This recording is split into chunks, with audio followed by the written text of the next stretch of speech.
Hello, loves, and welcome back to the Heal with Grace podcast, where we talk about the mind body connection, nervous system healing, and what it really means to feel safe in your body. This is going to be a really important episode. If you have started to understand about the mind body work, if you've been in any kind of pain reprocessing therapy work, nervous system healing, and you're kind of like, okay, I'm doing this, but then this other symptom pops up or like it got worse or something like that. This is totally for you if you're feeling that way. And actually, if you're not, if you're still new to this work, this is still actually incredibly important to understand. So please, please listen. It's really about helping you understand actually what's going on when your symptoms feel like it's up here or they're down here or it's better. Oh my gosh, it's so much worse. And it's like going this all around, or it's feeling like whack-a-mole. You're hitting one symptom, another one pops up. Yeah, when you're here and you're like, what the hell? Am I doing something wrong? This is for you. And this moment is part of the healing arc. So you might be experiencing what we call an extinction burst. And this is one of those things that can feel super discouraging unless you understand what's actually happening. And then you can be like, I know what's happening. It's okay. Right. So let's talk about it. First and foremost, what is an extinction burst? So, in behavioral psychology, an extinction burst is what happens when a learned behavior stops getting the response it used to, and the brain freaks out a little. So, you've been in the same response, stress response, for a long time, and your body likes it because it likes known things. It likes something that is just to it normal, like the same. It doesn't like change. In the context of chronic pain and symptoms and pain reprocessing therapy, what this means is if your brain has been sending you danger signals, AKA pain, tension, fatigue, reactions, and you usually respond with fear or overthinking or trying to fix it, and then you stop doing that, you stop feeding the fear loop. And the brain might start intensifying those signals temporarily. It's like the brain is saying, wait, this used to work to keep you safe. What are you doing to ignore me? Why are you ignoring me? Right? So, this is what's called an extinction burst, a temporary spike in symptoms when you begin to break an old conditioned response. So, what this means is that remember, pain is a danger signal, symptoms are a danger signal. In chronic conditions, it's often a false alarm. So, when you start responding differently, less fear, more curiosity, and a little more compassion for yourself, the brain doesn't always back off immediately. It's not like you all of a sudden do a mindfulness practice or somatic tracking practice and you reduce your fear and your symptoms just go away. That would be really cool, but it doesn't always work like that. So instead, it may temporarily increase the symptoms to test whether the old fear response is still active. It's kind of like your brain's like, wait, I don't want this to change. So are you sure this is the right way to go? I'm going to challenge you. I'm going to really challenge you to like actually see if this stuff works. And this is called an extinction burst. It's actually a good sign. It means that the rewiring is working. So let me say that again. This is not a sign of failure. This is not a sign of failure. It's a sign of change. So let me give you a few of examples. One of my clients who deals with a lot of pelvic pain had been doing beautifully. She had actually started to decrease some of her bladder pain and urgency through daily somatic tracking, started walking around her neighborhood, going longer times without having to urinate, and was able to sleep through the night. And then one day, after going out to dinner, this is her association, right? She associates what she ate with a massive flare. We had to remind her it's not what you ate. She thought she had ruined her progress, but we looked at it together and it was so clear. She hadn't regressed. Her pain was just simply recalibrating. This was the extinction burst. 2 days later, her pain lowered and eventually stayed there. But this does not mean you did something wrong. When we have extinction bursts, when our pain increases, it is not something you're doing wrong. And it's really easy to go there because through this work, we're kind of teaching you like, oh, you can help yourself, right? You can quote unquote heal yourself. So then when we feel that way, when we believe it, then when something goes wrong, we think it's our fault. But it's not. I promise you, it is not your fault. You're actually not that in control.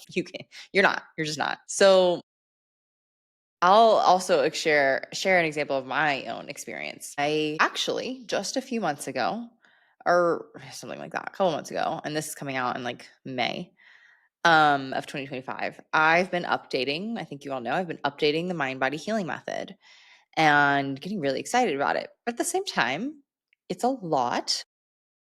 I thought that I could get farther along than I have been. Like I was like, oh, I can get it all updated by this date. And just time went by and I was like, ooh, that's a lot. And so, although I love this work, recording, planning, tech issues, getting it all together, making sure that it's really good. Like I just want this to be really good. I really wanted to help people. I had a lot of pressure on myself. Like I was under some stress for sure. And I had some symptoms come back I hadn't had in a while. There was 1 week specifically. Y'all, I swear this is like a comical. I kind of just had to laugh at it. Every day for that week, like 5 days straight, I had a new symptom, like cluster of symptoms. One day, it was like deep, deep fatigue, like deep fatigue. I worked with it. I meditated. I shifted my awareness. I reduced fear. I meditated with my heart center, shifted my subconscious fears. I was like, okay, I feel like I've got this, but if it lasts longer, that's okay too. The next day, I had all these gut issues. I had bladder issues. I had to pee all the time. And I was like, new symptoms. All right. I mean, I'm not gonna lie, there's definitely some frustration. And I started to think I was associating it with like, wait, what did I do wrong? Did I take something? Did I eat something? And I was like, no, that's not it. So I worked with it, soothed my nervous system, did some visualization, and really just kept going, be with it. The next day, I had a pain in my neck and my shoulder. That's like a thing. And the next, it was like literally each day was something new. I've never experienced it in that short of a time period before. But I was like, oh my gosh, my body's literally like, okay, you've got to prove that you can work with this if you want to teach people. That's my interpretation of it. That's what I feel like my body and spirit and the universe were sending me. It was like sending me tests of like, are you sure you want to do this work? Are you sure? Can you do this? At the end of that, as I worked through it, actually, it was like really empowering to be like, yeah, I can do this. I can work through it. Maybe some of those days sucked, but you know what? I can be with it. I can be with the symptoms that are there and also still be present in my life. So it's almost like my body was purging old survival patterns before releasing it. So, why does this happen? Through the nervous system lens. When your nervous system has been conditioned to expect danger, safety feels unfamiliar, and unfamiliar doesn't always feel safe, right? So when you start to send safety signals to the brain through breath work, somatics, curiosity, visualization, it might go like, oh, this feels really weird. I don't trust it yet. So it pushes back. That's the extinction burst. I don't know why I whispered that. Keep going. You are literally teaching your brain a new language. You are learning to speak the language of your body. That takes time and practice. And you're also shifting habits that your brain and your body has been in. And we know that habits take time to shift, they take consistent practice. And every time you feel like it's not working or you're quote unquote failing at it, that's the time to give back to yourself, to give yourself that compassion and grace and know that this is part of the process. So it's almost like I want you to expect this to happen. Like I want you to expect that it's not just all going to go well. You're going to go up and down, and healing is never linear, right? So it's going to look a million different ways. So, how do you respond to an extinction burst like this? First and foremost, I want you to normalize it. Say to yourself, this is my brain's way of testing the new path. I'm not doing anything wrong. And that alone can shift the fear. Just understanding that there's nothing wrong actually helps soothe your brain and your nervous system. So, the second thing I want you to do in response is use your tools, but gently. Don't throw every nervous system tool at the flare in desperation. That sends the message that you're panicking. Instead, slow down. Use one tool you trust.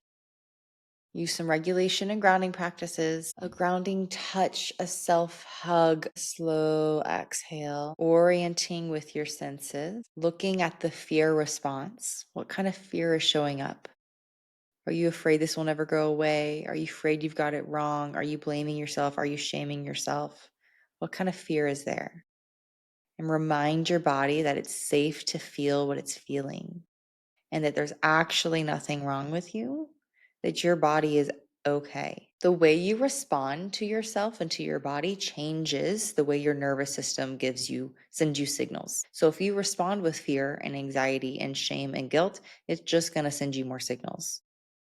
If you respond with compassion and love and grace, it's like an exhale in the nervous system. And you can expand yourself into that calm, regulated state. I'm not saying it's going to go perfectly, but we're not looking for perfection. We are looking for trust and consistency and compassion.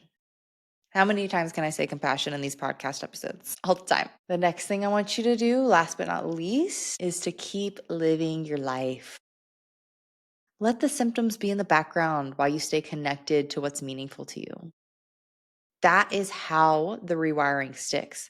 So, for example, in my example earlier, did I have a hard week that week? Yeah, was everything getting done? Maybe not everything, but I didn't allow it to take me out of my life. Whereas before, oh my gosh, yeah, there'd be so many days I would just be like, oh, I can't work. I have to stay in bed. I can't do this. I can't do that. Blah, blah, blah, blah. But that's what your symptoms are wanting you to do. So you're expanding your capacity to be with what symptoms you're experiencing and still be in your life. You don't have to show up perfectly every day. You don't have to show up happy and healthy, or actually, I don't know why I said healthy. You are healthy. You don't have to show up happy. You don't have to show up perfect. You don't have to show up in your high energetic self. I just want you to show up as you in that moment where you are. So if that means you're a little bit more quiet that day around people, or that means that you don't get as much done as you think you needed to, that's okay. But you still show up doing the thing, even though you're having symptoms. This was a really big shift for me, actually, like huge and somewhat recently. I mean, I'm not going to lie, to where I expanded my capacity to be with even some of the worst symptoms and still be in my life, actually still work and still be okay doing it. So I was being with the difficult symptom and being with in my life, knowing that those both can exist. That's so powerful. Yeah. So I want you to save this. I want you to save this episode so you can come back to it time and time again, because this is going to be really important to listen to when you're in those times of like despair and feeling like a failure and not knowing what to do. And if you're in this right now, if you're in an extinction burst right now, I want to say that I see you. I just want to give you all the love and that you're not broken. You are in the messy, beautiful middle of rewiring. This is the nervous system stretching into a new way of being. And yes, it gets loud before it gets quiet, but the quiet is coming. And in this episode, I hope that you found a little bit of solace, a little bit of yeah. This is exactly what I help you understand and do in the mind body healing method. It is my cornerstone of everything I've learned and taught and applied to myself, applied to clients, and I'm giving it all to the mind body healing method. Seriously, every week I'm like, this should be added. Oh, I want to tell them this. Like, this is really important too. And I'm always updating and changing and like giving you more. And it's a really easy framework to follow too. This extinction burst, by the way, is going straight into the mind body healing method with examples and tools. So I've heard countless times again that people found a lot of really wonderful community and just like learning tools and hope in their healing throughout the whole program. So if this has resonated with you and you're still trying to understand like where am I in all of this and just really want some support, right? Like we need weekly support. At least I do. Whenever I try to like go lonesome and heal myself, like it doesn't always go very well because then I feel isolated. But the support that I end up getting from a person, from a group, has always been so transformational, which is exactly why I do what I do. So if this resonates with you, if you have been looking for support, I would love for you to jump in. You get group support, you get individual support from me. Everyone gets an onboarding call from me, as well as group every single week, as well as all the tools and skills at your fingertips every single day, and more to come. I also have guest experts coming in every single week. I'm sorry, man, every single month, not every week. Every month, I have someone else come in to talk and give you some inspiration and teach you things. So, if that resonates with you, see below the link to Mind Body Healing Methods so you can join today and start feeling better and connected and supported. And if this episode brought you any clarity or comfort, I would love for you to share it with someone else doing the brave work of healing. If you're looking for deeper support and learning how to regulate your nervous system and rewire pain, this is the episode for you. And please join the Mind Body Healing Method if it feels right. Until next time, keep showing up for your healing, even when it's messy, especially when it's messy, and especially when you're going through an extinction burst. You're not alone. I will talk to you soon.